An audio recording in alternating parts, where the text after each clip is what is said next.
ابو سعید رضی اللہ عنہ سے روایت ہے کہ وہ رسول اللہ صلی اللہ علیہ وسلم کے پاس آئے، آپ بخار میں مبتلا تھے، تو انہوں نے اپنا ہاتھ آپ کی چادر پہ رکھا، کہا ہے اللہ کے رسول آپ کا بخار تو بہت سخت ہے۔ آپ نے فرمایا بے شک ہمارا حال اسی طرح ہوتا ہے، ہم پر آزمائش زیادہ سخت ہوتی ہے اور ہمارا اجر بھی زیادہ ہوتا ہے، یعنی جس کی آزمائش بڑی اس کا اجر بھی بڑا، جس کی تکلیف زیادہ اس کا ثواب بھی زیادہ۔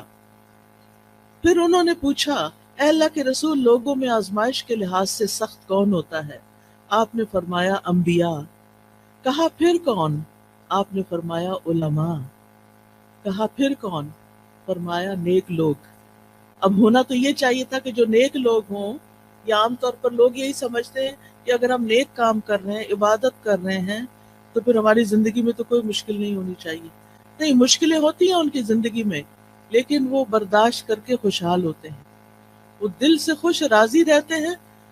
اور وہ سمجھتے ہیں کہ ہر لمحہ ہمارا اجر بڑھتا چلا جا رہا ہے، لہٰذا یہ چیز ان کو اطمینان دیتی ہے، اور وہ اس پریشانی پہ پریشان نہیں رہتے ہر وقت،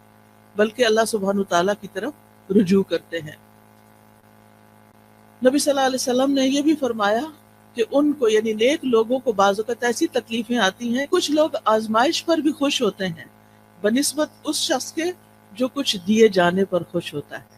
یعنی عام لوگوں کا حال کیا ہوتا ہے کہ جب ان کو کچھ دیا جاتا ہے تو وہ خوش ہوتے ہیں، لیکن انبیاء اور نیک لوگ جب ان پر کوئی تکلیف آتی ہے تو خوش ہوتے ہیں، وہ سوچتے ہیں کہ ہمارے رب نے اس کام کے لیے چنا۔ اب رب کی بڑی حکمتیں ہوتی ہیں، وہ کسی پر اس کی وسعت سے بڑھ کے بوجھ نہیں ڈالتا۔ لا یکلف اللہ نفسا الا وسعها، اللہ کسی جان پر اس کی ہمت وسعت سے بڑھ کے بوجھ نہیں ڈالتا۔ لہا ما کسبت وعلیہا ما اکتسبت، مومن یہی دعا کرتا رہتا ہے ربنا لا تؤاخذنا ان نسینا او اخطانا ربنا ولا تحمل علینا کما حملته علی الذین من قبلنا ربنا ولا تحملنا ما لا طاقت لنا به۔ یعنی جب ان کو تکلیف آتی ہے تو وہ سوچتے ہیں کہ اگر یہ تکلیف ہمارے گناہوں کی وجہ سے ہے تو کہ دعائیں کرتے ہیں یا اللہ تو ہمیں پکڑنا، ہمیں نہ پکڑنا،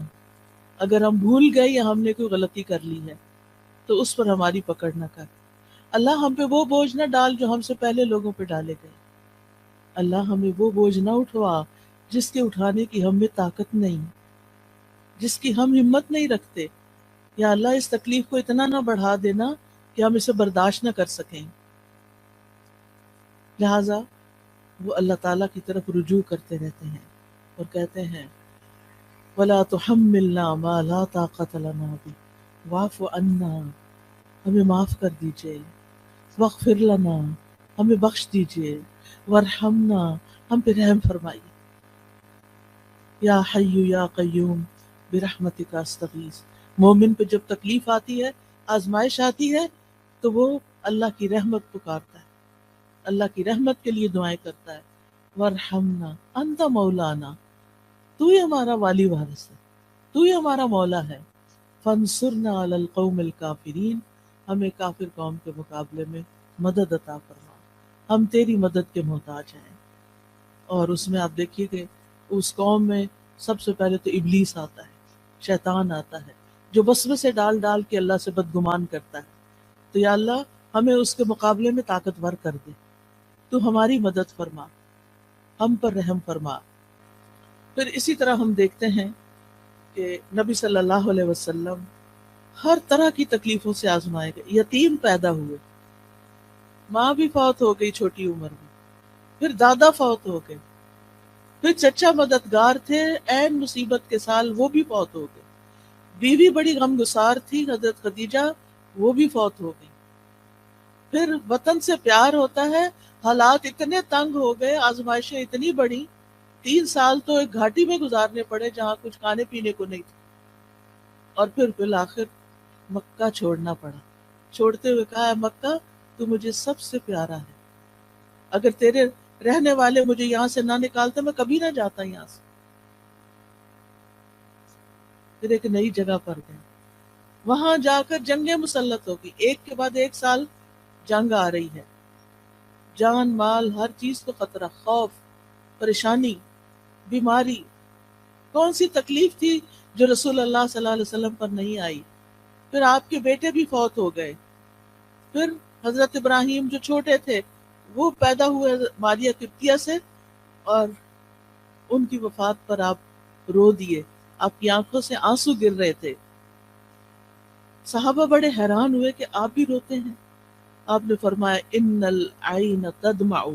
والقلب والقلب يحزن ولا نقول الا ما يرضى ربنا وانا بفراقك یا ابراہیم لمحزونون۔ آنکھیں روتی ہیں، دل غمگین ہوتا ہے، اور ہم وہی بات کہتے ہیں جس سے ہمارا رب راضی ہوتا ہے۔ دل میں غم ہے، آنکھوں میں آنسو ہیں، یہ منع نہیں ہے، یہ ہوگا،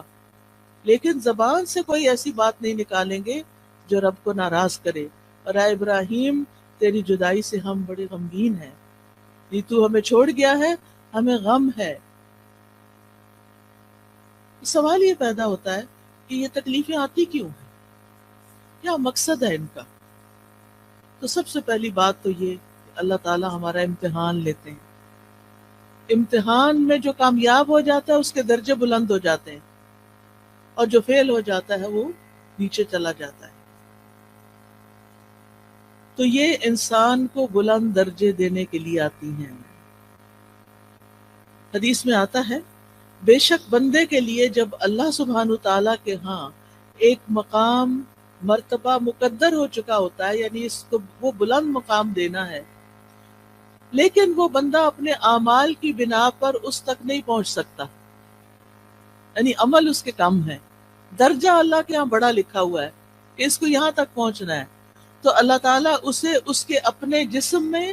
یا مال میں یا اولاد کی آزمائش میں ڈال دیتا ہے، کیونکہ اللہ نے اس کو بلند درجہ دینا ہوتا ہے۔ اب انسان سوچتا ہے کہ اور لوگ تو مزے سے جی رہے ہیں، ان کو تو کوئی تکلیف نہیں، وہ تو آرام سے چل لیتے ہیں،